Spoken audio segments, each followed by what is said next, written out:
సేవకులను ఆహ్వానిద్దాం. తెలంగాణ ప్రాంతం నిజామాబాద్లో పరిచర్య చేస్తున్నటువంటి దైవ సేవకులు సహోదరులు విజయ్ కుమారయ్య గారిని వాక్యములు చెప్పడానికి చప్పట్లు కొడుతూ ప్రేమతో ఆహ్వానిద్దాం.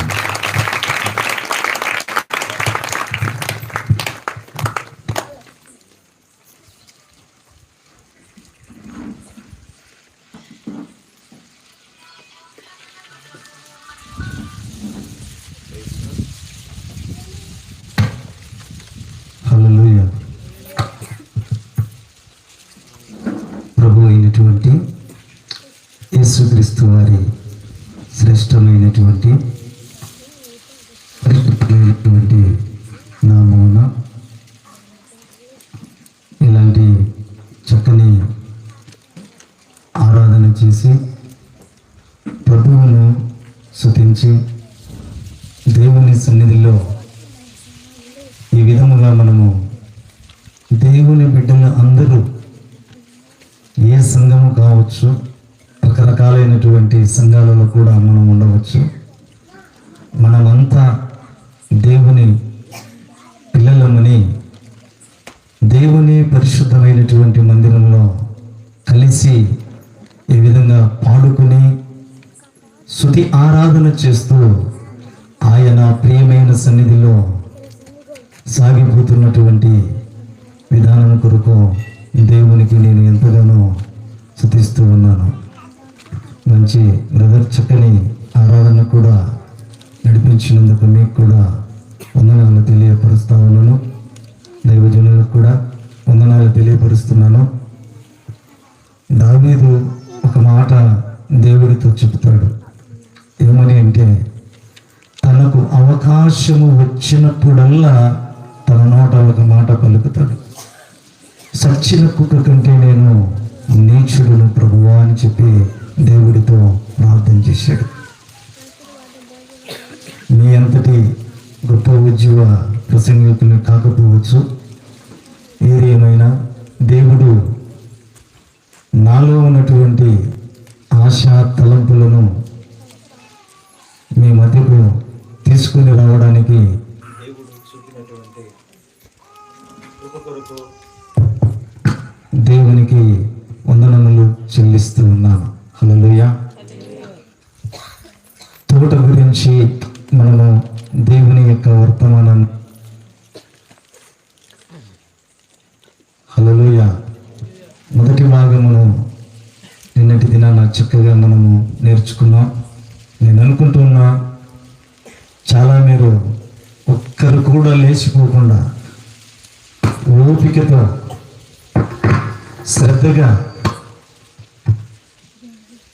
దేవుని యొక్క మాటల్లో విన్నందుకు మరొకసారి కూర్చున్న మీ అందరికీ కూడా నా హృదయపూర్వకమైన వందనాలు తెలియపరుస్తా ఉన్నాను. హల్లెలూయా. దేవుని బిడ్డలారా, దేవుని వాక్యములోకి మనం వెళదాం.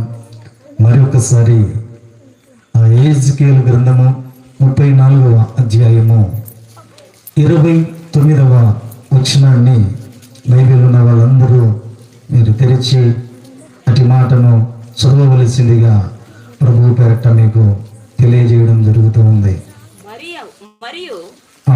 వారు ఇక దేశంలో కరువు కలిగి నశించిపోకుండాను అన్ని జనుల వలన వారికి అవమానము ప్రాప్తించకుండాను వారి ప్రఖ్యాతి కొరకై తోట ఒకటి ఏర్పరచెదను. దేవుని బిడ్డలారా, దీంట్లో 4 విషయాలు దాగి ఉన్నాయి. ఆ 4 విషయాలలో నిన్న 2 విషయాలు మనము నేర్చుకున్నాం దేవుని దగ్గర నుంచి. మొదటిగా మనము ప్రభు దగ్గర నేర్చుకున్నటువంటి మాటను మనము జ్ఞాపకం చేసుకున్నప్పుడు చక్కగా దేవుని సన్నిధిలో మనము ముందుకు వెళ్ళాము. మంచి మాటను మనము నేర్చుకున్నాం. దేవుడు సంఘము అనేటటువంటి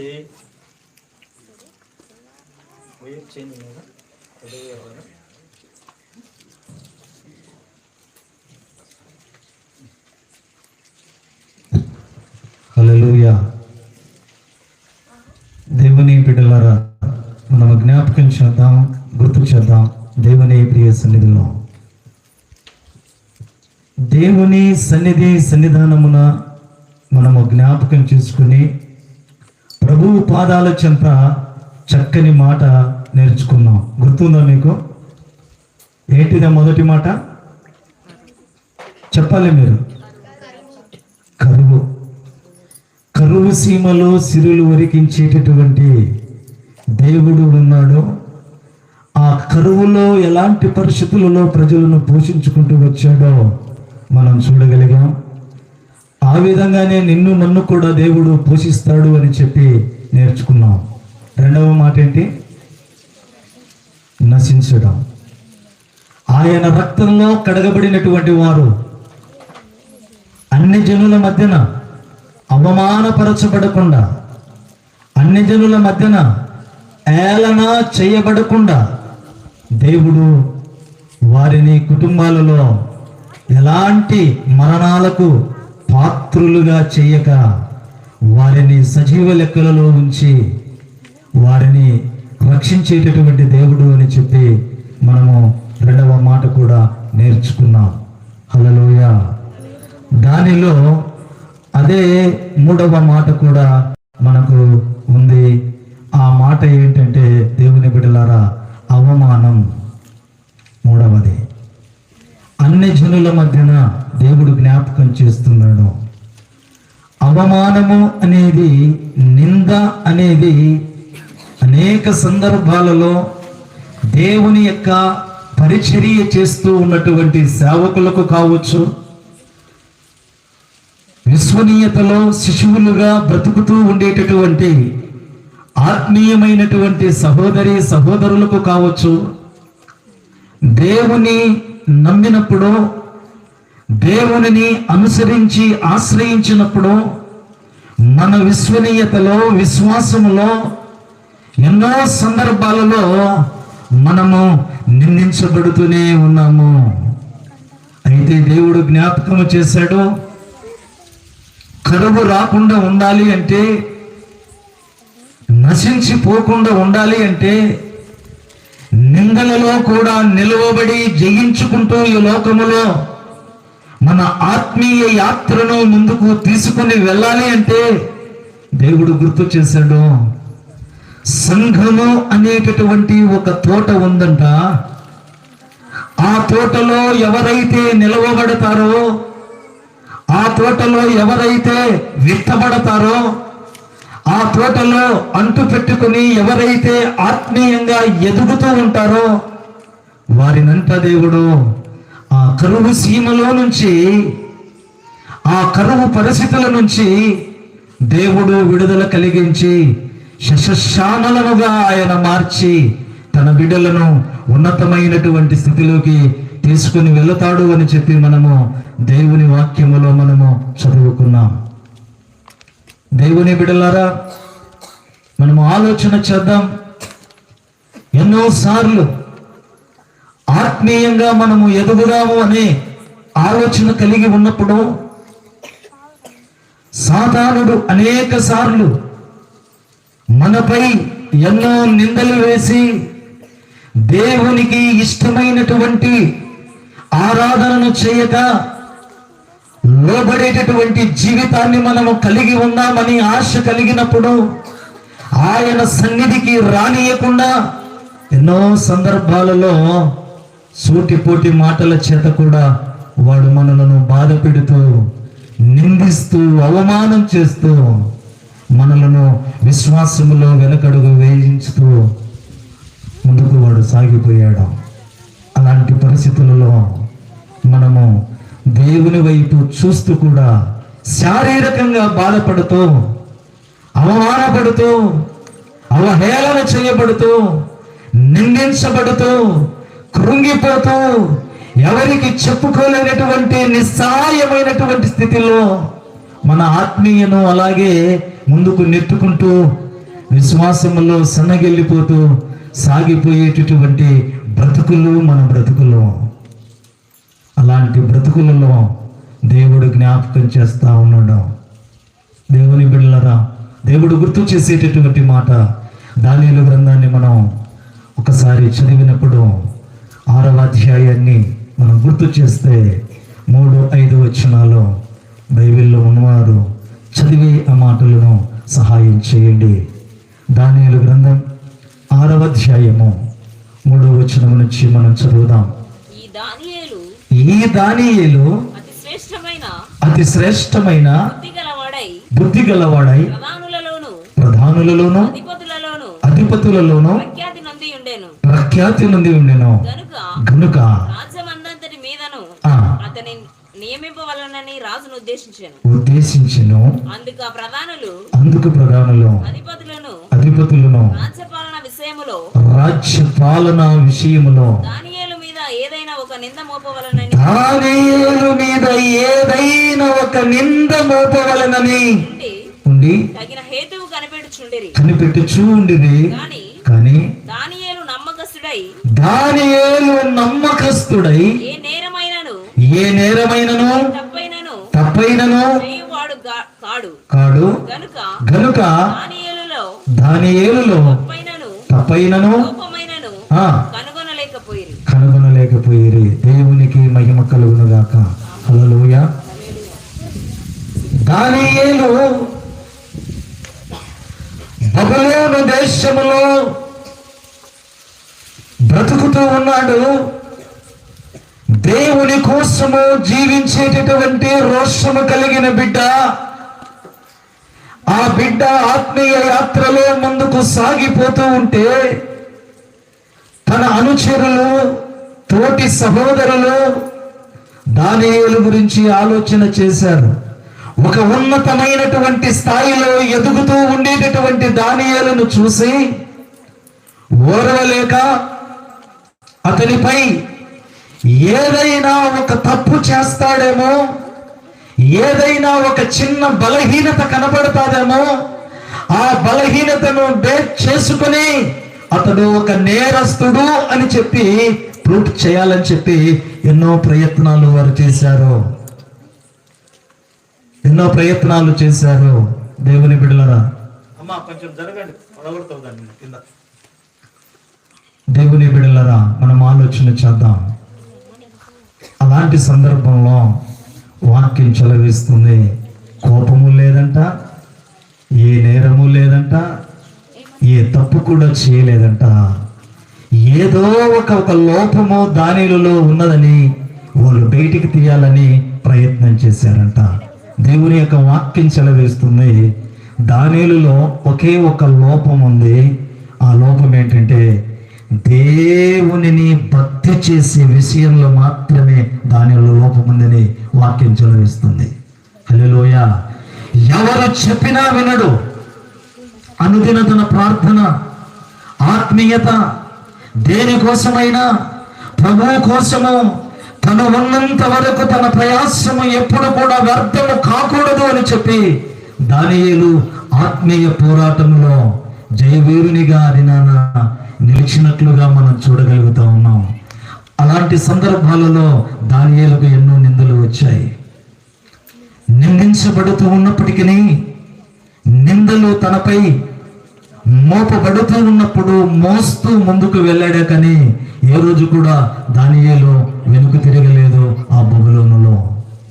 దేవుని బిడ్డలారా, మనము చక్కని మందిరం ఉంది, మంచి దైవజనులు ఉన్నారు, ఆత్మీయంగా మిమ్మల్ని ఆరాధనలో పాటలలో నడిపించే యవ్వన బిడ్డలు, దేవుని బిడ్డలు ఉన్నారు. చక్కగా టయానికి వచ్చి ప్రభువు సన్నిధిలో మీరు ఎంతగా ప్రభువును స్తుతిస్తూ ఉంటే అంతగా దేవుడు మహిమపరుస్తాడు ఈ గ్రామంలో. హల్లెలూయా, హల్లెలూయా. ఎంతగా దేవునిని మీరు కొనియాడుతూ ఉంటే అంతగా దేవుడు ఈ గ్రామం నుంచి హెచ్చింపబడతాడు. దానియేలులో లోపాన్ని ఎవరు కనుగొనలేకపోయారు. అందుకోసమే ఎందుకు దానియేలులో లోపము కనబడలేదు అంటే, దేవుని బిడ్డలారా, ఆయనలో క్రమము కలిగినటువంటి ప్రార్థనా జీవితము ఉంది. అనుదిన ప్రార్థనలో, ఆత్మీయతలో, దేవుని సన్నిధిలో ఎదిగే అనుభవములో ఆత్మ నడిపింపులో ఆయన ప్రభు పాదాల చెంత నేర్చుకున్నటువంటి గొప్ప బలమైనటువంటి ఈ లోకములో సాతానును కావచ్చు, అనుచరులను కావచ్చు, తోటి సహోదరులను కావచ్చు, ఎవరినైనా సరే జయించడానికి తను పొందుకున్నటువంటి ఆత్మ బలము ఏంటి అంటే ప్రార్థన అనేటటువంటి ఆయుధాన్ని దానియేలు తన చేత పట్టుకున్నాడు. హల్లెలూయా. ప్రార్థన ఆయుధమును తీసుకుని అనుదిన తన ప్రార్థన జీవితంలో ముందుకు వెళ్ళగలిగేటటువంటి గొప్ప వీరునిగా ఆయన కనపడ్డాడు. అందుకే ఆయనలో ఏ లోపమును చూడాలనుకున్నా ఈ ప్రార్థన ఆయనకు ఒక గొప్ప ప్రకారముగా, ఒక గోడగా నిలిచి అన్ని విషయాలలో ఆయనను విజయ తీరాలకు తీసుకుని వెళ్ళగలిగింది ఆ ప్రార్థన. రెండవది ఏంటంటే ఆ నిందలు వేయబడుతూ ఉన్నప్పుడు, లోపములను తొంగి చూస్తూ ఉన్నప్పుడు ఆయనలో సజీవుడైనటువంటి సృష్టికర్త అయినటువంటి దేవుని వైపు చెదిరిపోని విశ్వాసముతో దేవునిలో ఆయన ఎదుగుతూ వచ్చాడు. కాబట్టి ఆ నిందలను భరించగలిగాడు, ఆ నిందలను మొయ్యగలిగాడు. ఏ లోపము లేకుండా ముందుకు సాగిపోవడానికి దేవుని యొక్క ఆత్మ విశ్వాసం ఏంటంటే చెదిరిపోని విశ్వాసాన్ని దేవునిపై కలిగి ఉన్నాడు. హల్లెలూయా, హల్లెలూయా. మూడవది ఏంటంటే దేవుని బిడ్డలారా, మెలిమి కలిగిన సాక్ష్యాన్ని, అంటే బంగారము లాంటి సాక్ష్యాన్ని ఎక్కడైతే ఉన్నాడో, ఏ స్థలములైతే ఉన్నాడో, ఏ సంఘములైతే ఉన్నాడో, ఎక్కడైతే ఆత్మీయతను నేర్చుకున్నాడో, ఎక్కడైతే బలపరచబడుతున్నాడో, ఎక్కడైతే దేవుని సన్నిధిలో ఆత్మీయంగా ఎదుగుతూ ఉన్నాడో ఆ స్థలములో ఎలా ఉన్నాడు అంటే బంగారము లాంటి టెస్టిమనీని, సాక్ష్యాన్ని దానియేలు కలిగి ఉన్నాడు. హల్లెలూయా. ఈ మూడే ఆయన జీవితంలో ఏ లోపము లేకుండా చేయగలిగాయి. హల్లెలూయా. అందుకోసమే నీపై నిందలు వేశారా, నిందింపబడుతున్నావా? నా ప్రియమైనటువంటి సహోదరి సహోదరుడా, గుర్తుపెట్టుకో, దానియేలులాగా విడువక ప్రార్థనలో ముందుకు కొనసాగం. ఏదైతే మొదటిలో దేవుడిని నమ్ముకొని విశ్వాసములో ముందుకు వచ్చావో అదే విశ్వాసము నీలో చెదిరిపోని విశ్వాసాన్ని నీవు ఆత్మీయతలో ముందుకు తీసుకుని వెళ్ళావు. ఉన్న స్థలంలో మంచి సాక్ష్యాన్ని, బంగారం లాంటి సాక్ష్యాన్ని నీవు కలిగి ఉండాలి. ఎప్పుడు నీవు కలిగి ఉంటావంటే ఆత్మీయమైనటువంటి దేవుని సహవాసమైనటువంటి ఈ తోటలో నీవు ఉన్నప్పుడు, హల్లెలూయా, ఈ తోటలో ఉన్నప్పుడు అది నీకు సాధ్యం. తోటలోకి రాకపోయావా, తోటలోకి నీవు వెనకడుగు వేసావా, తోటను నీవు చూడలేకుండా ఉండేటటువంటి పరిస్థితి ఉంటుందా? ఈ ఆత్మ సంబంధమైనటువంటి తోటకు నీవు దూరమయ్యావా, ప్రార్థన ఉండదు, విశ్వాసము ఉండదు, ఏమండి, మంచి సాక్ష్యము కూడా నీకు ఉండదు. అవి కలిగి నీవు ఉండాలి అంటే దేవుడు గుర్తు చేస్తా ఉన్నాడు.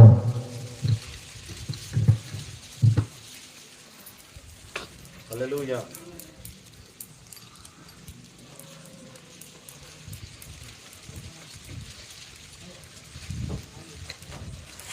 అవి కలిగి ఉండాలంటే మనము ప్రభు ఎదుట జ్ఞాపకం చేసుకోవాలి.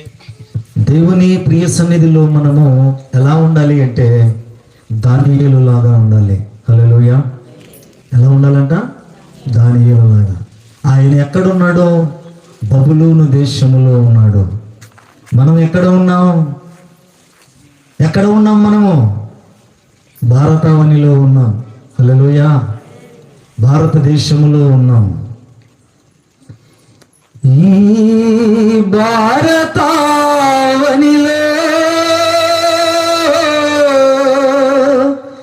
దానియేలు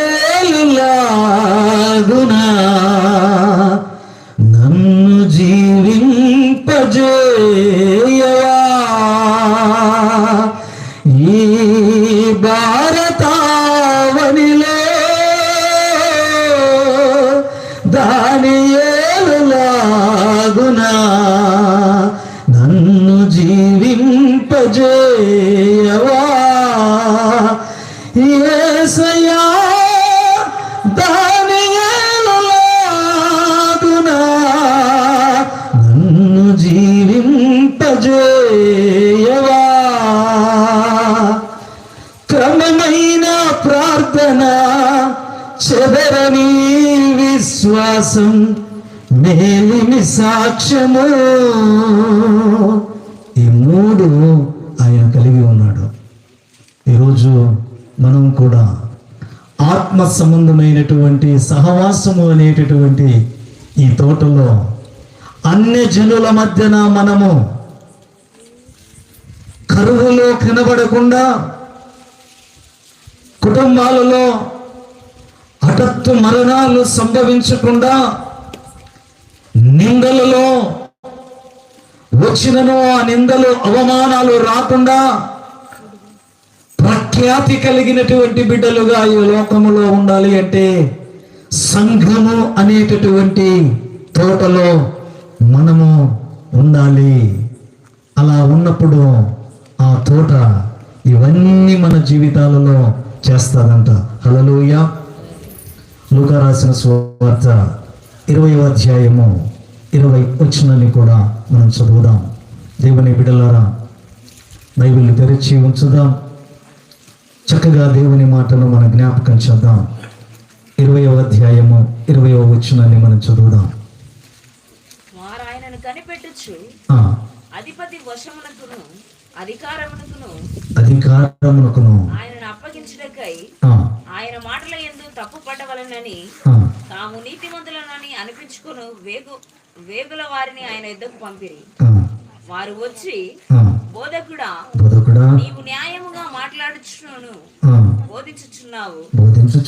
నీవు ఎవని యందును మోమాటము లేక సత్యము గాని దేవుని మార్గమును బోధించుచున్నావని ఎరుగుదుము. చాలా యేసుక్రీస్తును ప్రభువారు బోధిస్తూ ఉంటే ఏదో ఒక చిన్న తప్పును పడదామని చెప్పి ఆ దినాన తెలివి కలిగినటువంటి జనము ఒకటి ముందుకు వచ్చింది. కొన్నిసార్లు మనం కూడా ప్రార్థనకు వెళ్తూ ఉంటే, సహవాసానికి వెళ్తూ ఉంటే సూటిపోటి మాటల చేత మనలను అనేవారు ఎందరో ఉంటారు. కొన్నిసార్లు మన కుటుంబాలలోనే, బయటి వాళ్లకు కాదు. దేవుని బిడ్డలారా, సాతానుడంట ప్రతి శనివారము మీటింగ్ పెట్టుకుంటాడు. ఏం చేస్తాడంట? ప్రతి శనివారము ఓపెన్ మీటింగ్ మనం ఎట్లా పెట్టుకున్నామో ఈరోజు అలా సమావేశం పెట్టుకుని తన స్నేహితులను, ఫ్రెండ్స్ను మొత్తాన్ని అందరినీ తీసుకుని వచ్చి పలాని ఊరిలో సహవాసానికి వెళ్తా ఉన్నారు, ప్రార్థనకు వెళ్తా ఉన్నారు, వారిని పోకుండా ఏ విధంగా నువ్వు అటాక్ చేస్తావు అని చెప్పి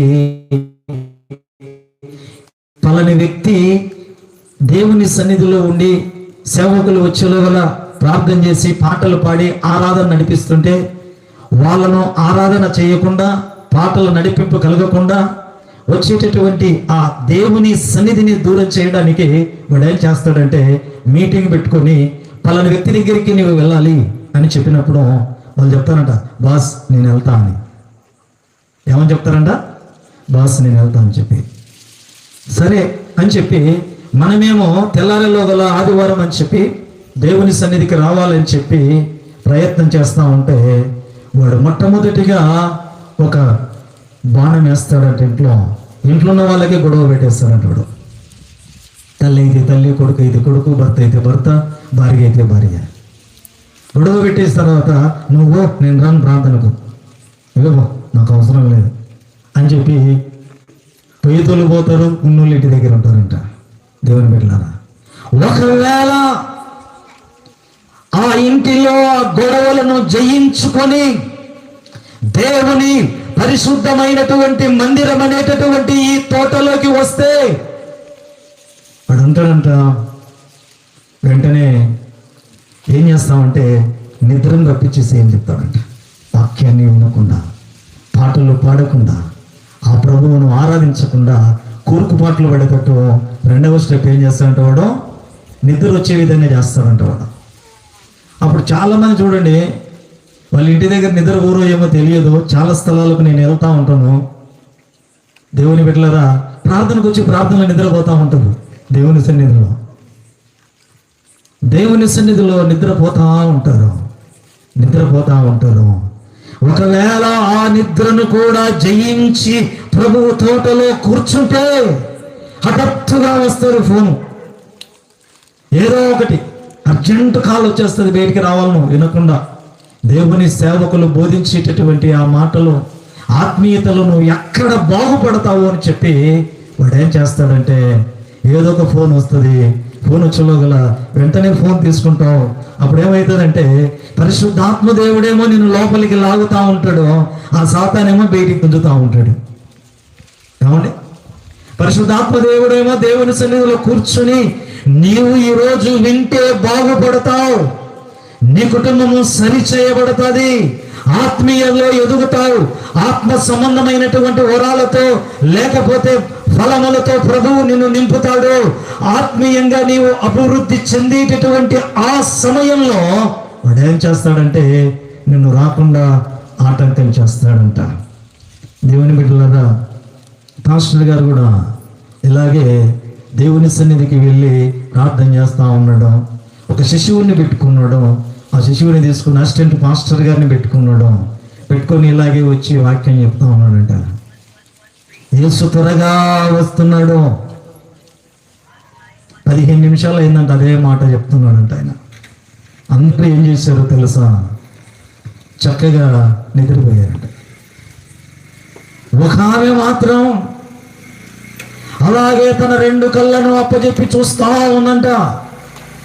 అప్పుడు అనుకున్నాడంట, ఈ సేవకుడు ఎంతమందిలో ఒక సహోదరన్నా సరే కళ్ళు తెరిచి వాక్యాన్ని శ్రద్ధగా వింటుంది అని చెప్పి ఆయన ఆలోచించి చెబుతా ఉన్నాడంట. అర్ధగంట సేపు వాక్యాన్ని బోధిస్తే అర్ధగంట సేపులో 200 సార్లు ప్రభు త్వరగా వస్తున్నాడని చెప్పి బోధించి ముగించాడంట. ముగించిన తర్వాత ఆమె దగ్గరికి వెళ్ళి, అమ్మా తల్లి, అందరూ వాక్యం చెబుతుంటే నిద్రపోయారు, నువ్వు మాత్రం చాలా శ్రద్ధగా విన్నావు తల్లి, వాక్యం నీకు అర్థమైందా అని చెప్పాడంట. అడిగాడంట ఆయన. అప్పుడు అన్నది, అయ్యా ఏం చెప్పావో నాకు తెలియదు కానీ నాకు కళ్ళు తెరిచి నిద్రపోవడం అలవాటు అని చెప్పిందంట. ఏ అలవాటంట? కళ్ళు తెరిచి నిద్రపోయే అలవాటు అయ్యా నాకు. నువ్వేం చెప్పావో నాకు తెలియదు. అమ్మ అలాగా అనుకున్నాడంట. మనం అలా ఉండకూడదు. హల్లెలూయా, హల్లెలూయా. మనం అలా ఉండకూడదు. దేవుని బిడ్డలారా, అపనిందలలో ఏ నేరము చేయకపోయినా నీ మీద నిందలు వేయబడతాయి. కుటుంబీకులే నిందలు వేస్తారు. కొన్ని స్థలాల్లో, కొన్ని పరిస్థితుల్లో భర్తలే నిందలు వేస్తారు. కొన్ని పరిస్థితులలో భార్యనే నిందలు వేసి చివరికి భర్తను వదిలిపెట్టి వెళ్ళిపోయేటటువంటి అనుభవాల గుండా కూడా ఎంతో మంది లోకంలో మనం చూస్తూ ఉన్నాం. అందుకే దేవుడు చెప్తా ఉన్నాడు, ఈ నిందలలో నీవు ఆ నిందలు వచ్చిన తోటలో నీవు ఉన్నావంటే ఆ నిందలను నీవు భరించగలుగుతావు, తట్టుకోగలుగుతావు, దానిని జయించగలుగుతావు. ప్రభువు కోసము నీవు నిలువబడి దేవునిని నీవు మహిమపరుస్తావు. హల్లెలూయా, హల్లెలూయా, హల్లెలూయా. నీవు మహిమపరుస్తావు. దేవుని బిడ్డలారా, అందుకే చెబుతూ ఉన్నాడు, అన్ని జనుల మధ్యన, దేవుడు ఎరగని జనాంగము మధ్యన, ప్రభువును నమ్మనటువంటి ఆ ప్రజల మధ్యన దేవుడు జ్ఞాపకం చేస్తా ఉన్నాడు. తోటను నీవు తిరస్కరించితే, నిన్నటి దినాన మనం నేర్చుకున్నాం, ఏదేను తోటలో ఆదాము అవ్వలు ఏమైపోయారు? వెలివేయబడ్డారు. వారు చేసినటువంటి తప్పే, వారు చేసినటువంటి పాపమే ఆ తోటలో నుంచి వెలివేయబడి ఈ రోజుకి కూడా మనం గుర్తు చేసాము. పామును ఏ విధంగా దేవుడు శపించాడో, తర్వాత స్త్రీకి ఎలాంటి శాపన పెట్టాడో, పురుషుడు ఎలాంటి శ్రమటను కార్చి ఆయన ఎలా బ్రతికి ఈ అన్నం తినాలో, ఆ విషయాలన్నీ నిన్నటి దినాన మనం నేర్చుకున్నాం. అందుకోసమే దేవుని తోటలోనే మనం ఉండి ముందుకు సాగాలి. కానీ తోట నుంచి తిరస్కరించబడి తోటకు దూరమై ఈ తోట నుంచి వెలివేయబడేటటువంటి జనాంగముగా, ప్రజలుగా మనం ఉండకూడదు. మనం ఎవరేమంటే పరిశుద్ధుడైనటువంటి రాజులైన యాజక వంశములో ఆయన యొక్క సొత్తు కలిగినటువంటి ప్రజలము, ఆయనకు ఇష్టమైనటువంటి బిడ్డలము. మనం అనుకోవచ్చు నాది ఈ కులం లేకపోతే ఆ కులం, ఈ కులము నుంచి నేను పుట్టాను, ఆ కులములో నేను బ్రతుకుతూ ఉన్నాను అని చెప్పి యేసు క్రీస్తు ప్రభువుని నమ్ముకున్న ప్రతి వారు వారి యొక్క వంశము పేరు రాజవంశము. హల్లెలూయా! రాజులైనటువంటి యాజక వంశములో మనము పుట్టాము. ఇది చరిత్రలో ఎవ్వరికి లేని గొప్పతనమును, ఖ్యాతిని, బలమును దేవుడు ఆయనను నమ్ముకున్నటువంటి మనకు ఇచ్చాడు. హల్లెలూయా! అందుకే నిందలకు ఒకవేళ నువ్వు భయపడతావా? ఎన్ని నిందలు వచ్చినా యేసుతోనే నీ పయనము కొనసాగాలి. ఎన్నిసార్లు నీవు నిందించబడుతూ ఉన్నా నీలో ఉన్నటువంటి ప్రార్థన జీవితము తరిగిపోకూడదు. ఎన్ని నిందలు నీపై బురద వలె చల్లుతూ ఉన్నా నీలో ఉన్నటువంటి ఆ విశ్వాసము ఎప్పుడు కూడా చెదిరిపోకూడదు. దేవుడు ఈ అంత దినాలలో నీ నుంచి ఆశపడుతుంది, నీ నుంచి కోరుకుంటుంది. ప్రభువు కోసము నీవు బ్రతకాలని. ఈ లోకములో నీకంటే జ్ఞానులు, అందచందం కలిగిన వారు, ఐశ్వర్యవంతులు, ధనికులు, గొప్పవారు ఈ సమయాన్ని, ఈ దినాన్ని చూడలేక కాలగర్భములో కలిసిపోయారు. అవాగ్యుడవు, అపాత్రుడవు, అర్హత లేనటువంటి వ్యక్తివి నీవు కానీ, నిలబడిన నేను కానీ. అయినా సరే దేవుడు మనలను ప్రేమించి సజీవ లెక్కలలో ఉంచాడు. ఎందుకోసం తెలుసా? బ్రతికి ఉండి నీవు ఆయనను స్తుతించాలని. హల్లెలూయా!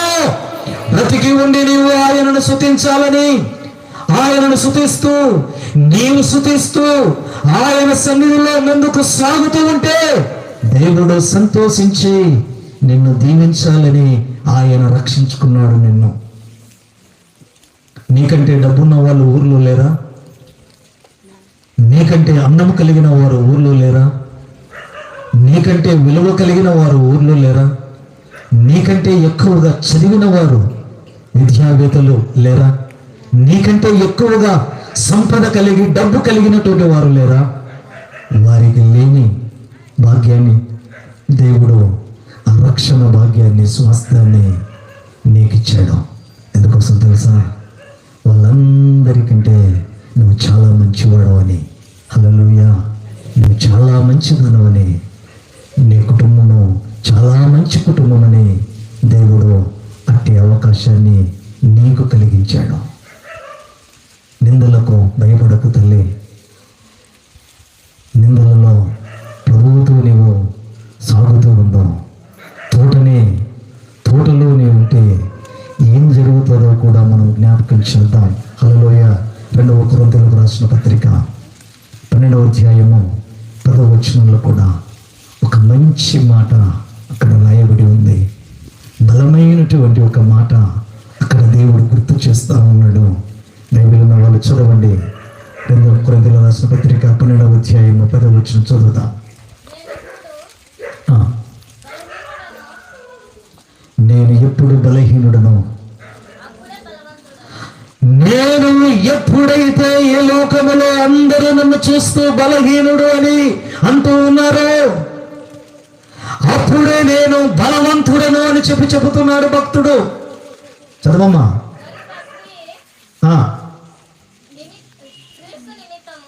క్రీస్తు నిమిత్తము నాకు కలిగినటువంటి బలహీనతలోను,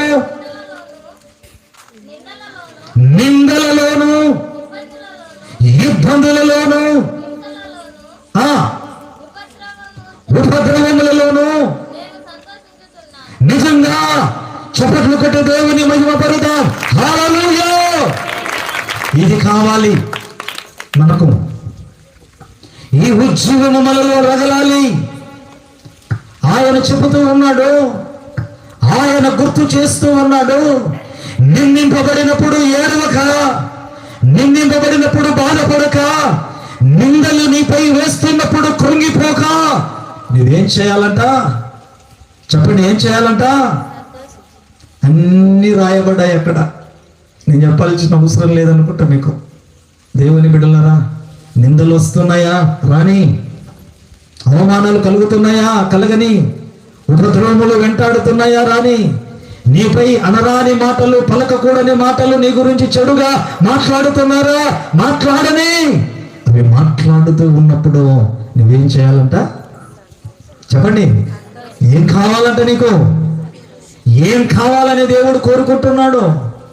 పౌలు జీవితంలో, పౌలు అనుభవాలలో అవి నిందలు వస్తుంటే, ఉపద్రవములు వస్తుంటే, కష్టాలు వస్తూ ఉంటే ఆయన సంతోషించాడంట. మంచిది, సంతోషంగా నేను ఉండగలుగుతా అని పౌలు గారు చెప్పగలిగారు. అదే విశ్వాసములో ఉన్న నీవు నేను కూడా ఈరోజు ప్రభువు కోసము ఎన్ని నిందలు మనపై వేయబడినను మనం ఎలా ఉండాలంట? సంతోషంగా ఉండాలంట. కనబడడంలా నాకు మీ ముఖంలో. నవ్వుకుని ఉన్నారు ఎవరు? మీ ముఖంలో ఏం కనబడాలంట? సంతోషం. నిందలు వేయినప్పుడు కూడా, వేయనప్పుడు కూడా నువ్వేమైపోవాలంటే సంతోషంగా ఉండాలి. అది ఎప్పుడు ఆ సంతోషం వస్తుందంటే, ఇదిగో ఇక్కడుందే ఈ తోటలో నీవు ఉన్నప్పుడు. హల్లెలూయా. నిందలను లెక్క చేయవు, ఉపద్రవమును లెక్క చేయవు. ఆత్మ సంబంధమైనటువంటి ఆత్మీయ సహవాసం అనేటటువంటి ఈ తోటలో నీవు ఉన్నప్పుడు ఏంటంట, అవన్నీ నీ జీవితంలోకి వస్తా ఉన్నా తల్లి, నువ్వు ఎలా ఉంటావంట? సంతోషంగా ఉంటావంట. ఏమంటావో తెలుసా? నా ప్రభు మీదనే నిందలు వేశారు, అభం శుభం తెలియని ఆ పుణ్యాత్ముని మీద నిందలు వేశారు. నేనెంతటి దాన్ని, నేనెంతటి వాడును, నా మీద నిందలు వేస్తే ఏంటి? ఏమనుకుంటా ఉంటాం మనం? సంతోషంగా ముందుకు వెళ్తూ ఉంటా. హల్లెలూయా. హెబ్రీయులకు రాసిన పత్రిక 10వ అధ్యాయము 33వ వచనాన్ని కూడా మనం చదువుదాం. నీ మీద నిందలు వేస్తే ఆ నిందలలో నీవు ఎలా ఉండాలనో దేవుడు నేర్పిస్తున్నాడు. ఆ చదవమ్మా, 10వ అధ్యాయము 33వ వచనం.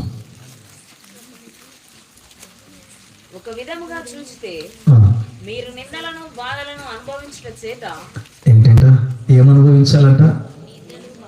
ఏ కష్టం ఉండదు బిడ్డ, ఏ శ్రమ ఉండదు కొడుక. నా దగ్గరికి వస్తే ధనవంతులను చేస్తాను, గొప్పోళ్ళని చేస్తాను, ఎవరికి లేనివి మీకు ఇచ్చి నేను చేస్తానని యేసయ్య ఎక్కడ చెప్పలేదు. ఏంటంటమ్మా? చదువుదాం ఇప్పుడు. నిందలను బాధలను అనుభవించుట చేత, నిందలను బాధలను అనుభవించుట చేత 10 మందిలో ఆరాటపడితిరి, 10 మందిలో ఆరాటపడితిరి. మరి ఒక విధముగా చూస్తే, మరి ఒక విధంగా మరొక కోణములో చూస్తే వాటిని అనుభవించిన వారితో పాలివారైతిరి. వాటిని అనుభవించిన వారితో పాలివారైతిరి. దేవునికి మహిమ కలుగును గాక. హల్లెలూయా. నిందలను, శ్రమలను, బాధలను అనుభవించిన వారితో ఎంతో మంది గొప్ప గొప్ప సేవకులు, ఎంతో మంది గొప్ప గొప్ప భక్తులు నిందలను అనుభవించి వారి విశ్వనీయతలో సాగిపోయారు, బాధలను అనుభవించారు. దేవుడు జ్ఞాపకం చేస్తూ ఉన్నాడు. ఆ బాధలో, ఆ నిందలో నీకేమొచ్చిందంట? చెప్పాలి, ఏమొచ్చిందంట? పాలి భాగం వచ్చిందంట. అంటే అన్నదమ్ములు ఉంటే ఆస్తులను ఏ విధంగా అయితే పంచుకుంటారో, అన్నదమ్ములు ఉంటే పొలములను ఏ విధంగా అయితే పంచుకుంటారో దేవుడు గుర్తు చేస్తా ఉన్నాడు. దేవుని బిడ్డలారా, ఆయన జ్ఞాపకం చేసేది నిందలలో కూడా నీవు పాలు పంచుకునేటటువంటి వ్యక్తి వంట. ఒకరి నిందలో నీవు పాలు పంచుకొని, ఒకరి శ్రమలో నీవు పాలు పంచుకొని, ఒకరి యొక్క కష్టములో నీవు పాలు పంచుకొని సాగిపోతూ ఉంటే నిజంగా ఎంత గొప్ప విషయం అంటే అది ఊహకే అందనంత అంతస్తులో ఉన్నతమైనటువంటి స్థాయిలో అది కనబడుతూ ఉంది. అందుకే దేవుడు జ్ఞాపకం చేస్తా ఉన్నాడు, నిందలలో మనం ఏమైపోవాలంట? పాలి భాగస్థులమయ్యాలి మనమందరం. నిజంగా సంఘంలో ఎవరికైనా కష్టం వస్తే, సంఘములో ఎవరైనా నిందింపబడితే, సంఘములో ఎవరైనా నిందల పాలైతే వారి దగ్గరికి వెళ్ళండి, వారిని బలపరచండి. నేనున్నాను అని చెప్పండి. ధైర్యాన్ని నూరు పోయండి, విశ్వాసములో బలపరచండి, ప్రభువు సన్నిధికి నడిపించండి. స్థిరముగా వారు ఈ లోకములో దేవాతి దేవుని బిడ్డలుగానే బ్రతుకుటకు నీ యొక్క నిందలు నేను పాలి భాగస్థులను అవుతాను, నేను నీకు సహోదరునిగా ఉంటాను, సహోదరిగా ఉంటాను అని చెప్పి వెన్ను తట్టి ఆ మనిషి పక్షమున నీవు నిలవబడేటటువంటి బిడ్డగా నీవు ఉండాలి. అప్పుడు చేస్తావో తెలుసా, నీవు తోటలో నీవు ఉన్నప్పుడు ఈ పని చేయగలుగుతావు. హల్లెలూయా, హల్లెలూయా, హల్లెలూయా. తోటలో నీవు ఉంటే ఆ పనిని నువ్వు చేయగలుగుతావు. ప్రార్థనకు వచ్చి నీవే పలానాయని ఇట్లా అన్నారని, పలానాయని ఇట్లా అన్నారని నీవు కూడా 4 రాళ్ళు వేయకు దేవుని బిడ్డగా. హల్లెలూయా. వేయకుండా నీవు ఆ మనిషికి ధైర్యాన్ని ఇచ్చేటటువంటి బిడ్డగా, ప్రభు సన్నిధికి నడిపించేటటువంటి బిడ్డగా నీవు ఉంటే నిజంగా తోట ఎంతో అభివృద్ధి గ్రోత్ అవుతుంది, పెరుగుతుంది. ఈ తోట విస్తరిస్తుంది, ఫలభరితం అవుతుంది, అనేకులకు దీవెనకరంగా కనబడుతుంది. ఈ తోట ఎప్పుడో తెలుసా, నీవు నిందింపబడిన వారి పక్షమున నిలబడి నీ నిందలో నేను భాగాన్ని పంచుకుంటాను అని నీవు ముందుకు వచ్చినప్పుడు. హల్లెలూయా. 1 పేతురు రాసిన పత్రిక 4వ అధ్యాయము 14వ వచనాన్ని కూడా మనం చదువుదాం. క్రీస్తు నామము నిమిత్తమును నిందల పాలైన ఎడల మహిమ స్వరూపియగో ఆత్మ, దేవుని ఆత్మ నీ మీద నిలుచుచూ ఉన్నాడు గనుక మీరు ధన్యులు. చప్పట్లు కొట్టి ఒకసారి దేవాతి దేవుడిని మహిమపడదాం, గట్టిగా చప్పట్లు కొడదాం. ఈ రోజు నుంచి నిందకు నీవు భయపడకూడదు. ఇక దానికి చెప్పాలి టాటా బాయ్ బాయ్ అని చెప్పి నువ్వు చెప్పాలి దేవుని బిడ్డగా. ఇక్కడ చెప్తా ఉన్నాడు దేవుడు, గుర్తు చేస్తా ఉన్నాడు, ఎప్పుడో ధన్యకరమైనటువంటి జీవితము నీ జీవితం అవుతాదంటే నిందల పాలు నీవు అయినప్పుడు, నిందలలో నీవు ఉన్నప్పుడు ఎవరు వస్తారంట నీ దగ్గరికి? ఎవరు వస్తారంట? మహిమ స్వరూపియగో ఆత్మ నీ దగ్గరికి వస్తుంది. దాని అర్థం ఏంటి? దేవుడు నీకు తోడుగా ఉన్నాడు అని అర్థం. అందుకే నింద వస్తే నువ్వు చెప్పాలి, కానీ నిందల పాలైతే ఏం కాదు. నీవు ఎప్పుడైతే నిందించబడుతూ ఉంటావో, ఎప్పుడైతే నీవు నిందల పాలవుతుంటావో, మహిమ స్వరూపియగో ఆత్మ ఎక్కడికి వచ్చి ఉంటుందంటది? నీ మీదికి వచ్చి, హల్లెలూయా, నీ మీదికి వచ్చి అది నిలబడతాదంట.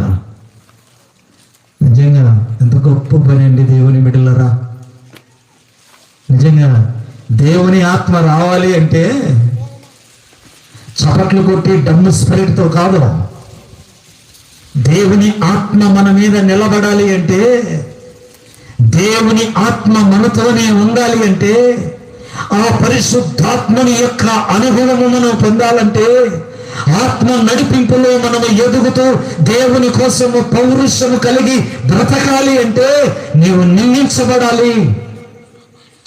నిందల గుండా నీవు వెళ్ళినప్పుడు ఆ నిందలు వేయబడుతూ ఉన్నప్పుడు నీవు ఏడుస్తూ ఉంటావే, కన్నీరు కారుస్తూ ఉంటావే, గంటల తరబడి ప్రార్థన చేస్తావే, ఆ నింద పోవాలని, ఆ అనేటటువంటి మనుషులు మళ్ళీ ఆ మాట అనకూడదని ప్రభువుకు సన్నిహితమై ప్రభువుతో సహవాసం చేస్తూ ప్రభు పాదాలు పట్టుకొని గంటల తరబడి ఏడుస్తుంటావే, అప్పుడు మహిమా స్వరూపియగు ఆత్మ దిగి వస్తాడంట నీ మీదికి. హల్లెలూయా. ఆయన దిగి వచ్చి వెళ్ళిపోడంట, అలాగే నిలిచి ఉంటాడంట. హల్లెలూయా. ఆ అనుభవంలో మనం ఉండాలంటే ఈ తోట మనకు కావాలి. ఏ కష్టం వచ్చినా చిన్న బిడ్డలు ఎవరు చెప్పుకుంటారో? తల్లి తండ్రికి చెప్పుకుంటారు. మనం కూడా ఆత్మీయ యాత్రలో ఏది వచ్చినా తోటలోకి వచ్చి మనం చెప్పుకోవాలి. హల్లెలూయా. ఈ తోటలో ఉంటే, ఈ తోటలో నువ్వు ఏడిస్తే, ఈ తోటలో నువ్వు ప్రార్థన చేస్తే మహిమా స్వరూపియగు ఆత్మ ఏం చేస్తుందంటమ్మా?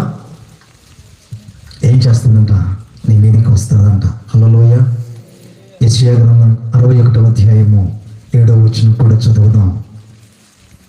ఎందుకంటే ఎక్కువగా నేను దేవుని యొక్క వాక్యమే మాత్రమే రెఫరెన్స్లు గుర్తు చేస్తాను. దేవుని బిడ్డలారా, ఏయో కబుర్లు చెప్పడానికి నేను ఎక్కువగా ఇష్టపడను. చదువుదాం మనం 61వ అధ్యాయం 7వ వచనం. మీ అవమానములకు ప్రతిగా ఆ, రెట్టింపు ఘనత నందుదురు. చూసారా, ఆయన చెబుతూ ఉన్నాడు, నీకు అవమానానికి రెట్టింపు ఏమొస్తుందంట? ఘనత కలుగుతుంది. ఎక్కడైతే నీవు అవమానపరచబడ్డావో, ఏ స్థలములైతే నీవు తల దించుకున్నావో, ఏ స్థలములైతే నీ తల వంచబడిందో, ఒక రోజు దేవుడు నీకు అవకాశం ఇస్తాడంట. ఆ స్థలములో నీకు ఘనతను కలగజేస్తాడంట. తర్వాత నిందకు ప్రతిగా పొందిన భాగము అనుభవించి సంతోషింతురు. తమ దేశంలో రెట్టింపు భాగమునకు కర్తలగుదురు. వారికి కలుగును. హల్లెలూయా. నీవు నిందించబడినప్పుడు, నిందలు నీపై వేయబడినప్పుడు, ఎక్కడైతే నీవు తలదించబడి ఉందో ఆ స్థలములోనే సగర్వంగా తల ఎత్తుకొని బ్రతికించగలుగుతాడు మన దేవుడు యేసయ్య నిన్ను. హల్లెలూయా. ఆయన అంటున్నాడు, ఘనత కలగజేసి నిన్నంట రెట్టింపు. ఎంతైతే కిందికి వచ్చావో అంతకు అంచెలుగా ఆయన నిన్ను ఎదిగించి ఆయన ఏం చేస్తాడంట? నిత్య ఆనందాన్ని నీ ముఖంలో చిరునవ్వును ఆయన పుట్టిస్తాడంట. ఆయనకు ఆ శక్తి ఉంది. అందుకే దేవుడు గుర్తు చేస్తా ఉన్నాడు. దేవుని బిడ్డలారా, నిందలలో అందుకే భక్తుడైనటువంటి పౌలు నిందింపబడ్డాడు. పౌలు నిందల పాలయ్యాడు. నిందల పాలైతే పౌలుకి ఏం దొరికింది చెప్పాలి?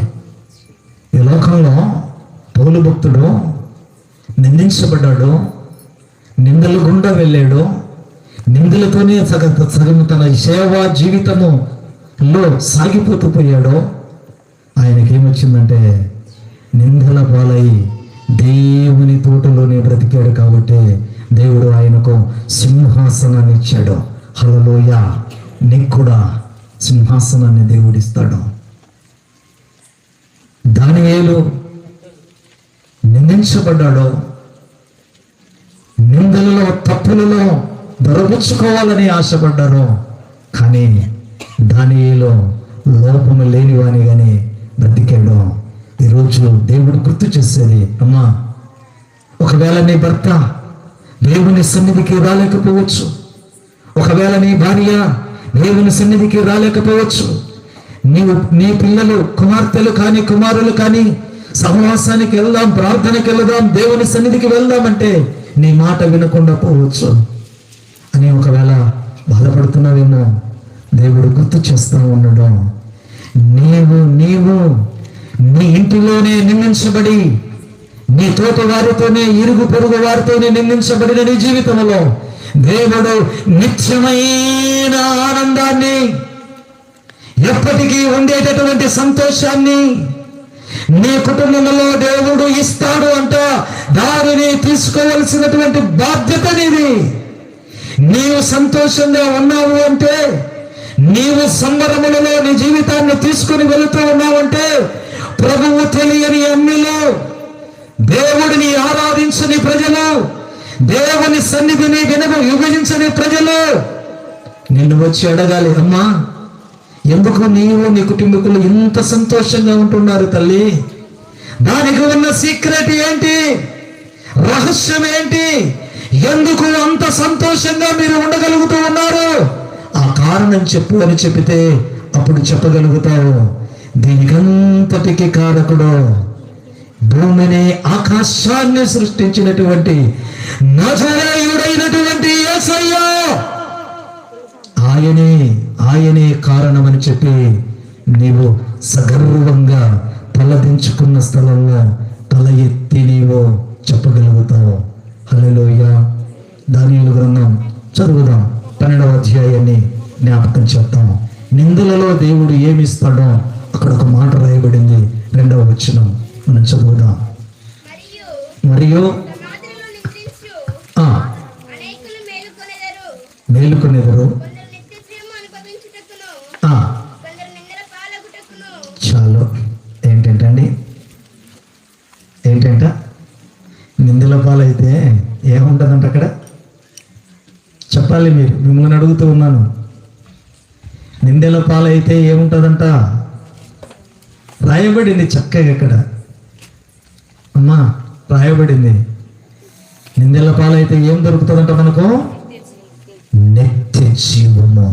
హల్లెలూయా. అంటే పరలోక రాజ్యం, యేసయ్యతో ఉండే భాగ్యం, సౌభాగ్యం. ఒక ఆమె అన్నది, ఏ పాస్టర్ గారు మీరు ఒక ఉంగరం కూడా పెట్టుకోరు అన్నది.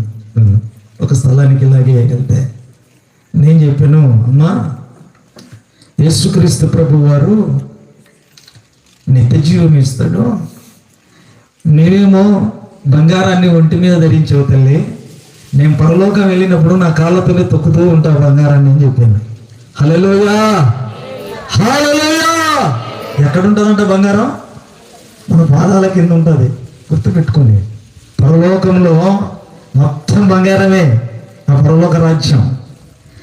ఆ బంగారము కలిగినటువంటి ఆ రాజ్యములో బంగారము అయినటువంటి యేసయ్య ఆ నిత్య జీవములో నీకు నాకు స్థానం ఇస్తున్నాడంట. ఎంత అద్భుతం అండి. హల్లెలూయా.